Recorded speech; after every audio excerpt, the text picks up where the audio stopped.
Hello, good morning, good evening, and good afternoon, fellow classmates. My name is Kaylee. I'm going to be introducing today the chronological tale about the story of corn. Alrighty, so the domestication of corn has a very long and complex history, and I will be speaking on topics such as cannibalism and human sacrifice. And if you're a little bit sensitive to that topic, so I don't recommend listening to the rest of the story because it does get very detailed. So let's go ahead and begin. Cannibalism, you say, human sacrifice.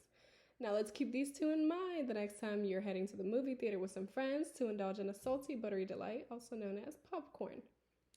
But have you ever really sat there and wondered, how did this bowl of man-made seeds become such a staple in American culture? Well, if you have, lucky for you, you can thank the ancient Mesoamerican civilizations. In today's speech, I will uncover the history of America's most notorious and mysterious crop, the corn plant. Whilst few people know, corn is unable to actually resprout on its own, so its complete origin remains a mystery to many agricultural scientists as well as farmers to this day. Alrighty, now let's begin in 1200 BC in ancient Mayan and Incan civilizations. Now, according to MayanArchaeologist.co, Mayans' name for corn was formally introduced as maíz, which they would use to make things such as tortillas, tamales, and also they composed a nutritious drink made up of grinding corn with fruits and honey, which does sound very delicious. And it is illustrated in this photo right here. That is the closest thing I could find to it. This was usually a staple of their nutrition. Sometimes they would use it as a dessert or simply just to make it. Now, for Incan civilizations, they used it in a different way, but it was a little more handy, stemming from using it to feed armies, and they also used corn as an essential for daily feasts. According to isa.org, corn was another important Incan crop. They ate it fresh, dried, or popped, and even fermented it to make an alcoholic beverage called saraica or chicha, which is visualized in this photo right here. Now, lastly, but most importantly, not the least of the bunch, comes the Aztecs.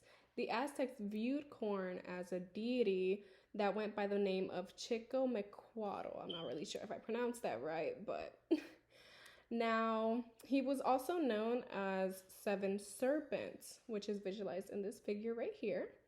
This figure, which is displayed at the Denver Museum of Art, is often seen as a symbolization of fertility and agricultural abundance, as stated in the denvermuseum.org article. Now let's dig a little deeper as to the culture of corn. Maize was considered so sacred, in fact, that the Mayans claim it to be actually the vessel for human creation. White corn was used for bones, yellow corn was seen as the muscles, black corn was seen as eyes and hair, and red corn was seen as blood, as stated in the tramatextile.org. The Aztecs often showed their respect for the crop by watering corn seeds through symbol of life, thus taking blood from their own hands during the spring to water corn in hopes for a successful farming season. Now, when harvesting time came in fall, the Aztecs would hold a celebratory ceremony to honor the goddess Chicomequatl. The people would then bring forth an offering or a sacrifice for the god, usually being the head of a civilian, and then proceed to pour the blood of the sacrifice over the crop. Following this, a second civilian would then come forth during the ceremony to cut the face off of a young woman and then proceed to wear it on top of their own face to honor the god Chicomequatl. It is said that the sacrifices were often women being offered by their husbands, and it was often seen as an honor by the Aztec people themselves. These ceremonies were taking place to honor and thank the gods as well as to help aid in a successful harvest season. As visualized in this photo, you can see the men offering their wives as a sacrifice during these ceremonies for the corn god.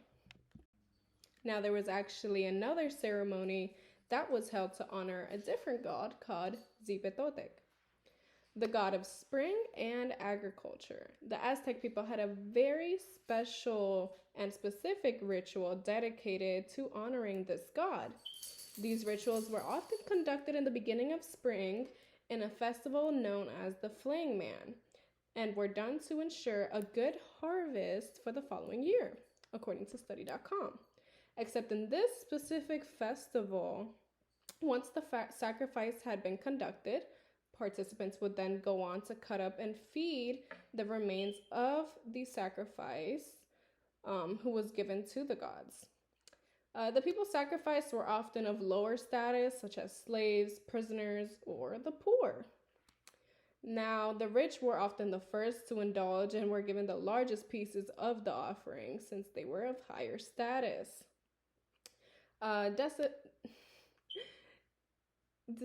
Descendants of the Aztecs, also known as the Nahuatl people, also worshipped corn, but in a slightly different form. They believed that corn was actually a living being that was honored and respected.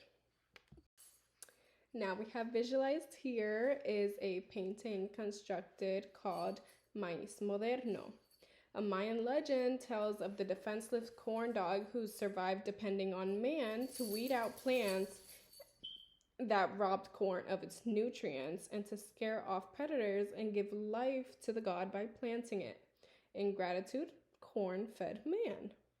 Biologically, the myth isn't far from the truth. Of all no plants, only corn is dependent on man for its reproduction. The grains and seeds firmly attached to the cob, wrapped by thick husks, make it impossible for the plant to actually grow on its own.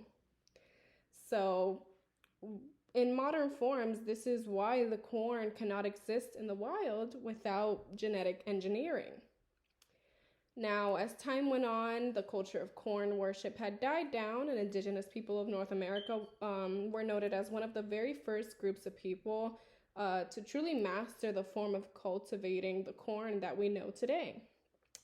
Actually, when French explorers in the 1600s studied the use of corn in indigenous culture, they actually brought their findings back to the 13 colonies. And that's when the idea of popcorn actually was seen for the first time in the Americas. By around 1848, corn was actually seen for the first time in the English dictionary. And in the year 2000, it was found that the cultivation of corn was causing severe damage to warehouse workers. And it actually led to a lung disease called popcorn lung, which actually required lung transplants to many of the workers at the time. Now, adding on to my last slide, a lot of Native Americans and indigenous people actually saw this as karma due to the abuse of the sacred crop of the indigenous people. Now, to finally close out this amazing video, while there's a lot more interesting facts that dwell in the lore of this plant, it's important that we as individuals understand and respect the beauty of cultures that have brought forth many new variants of fruits, vegetables, and recipes actually over the centuries. Every dish from every culture has a very significant story that actually being made aware can allow people to view this food or culture with a deep sense of respect for the people and the story of how we actually got to where we are today. Thank you for watching, and I hope you enjoyed this story. And yeah, to close this out, I hope you all have a great day. Thank you.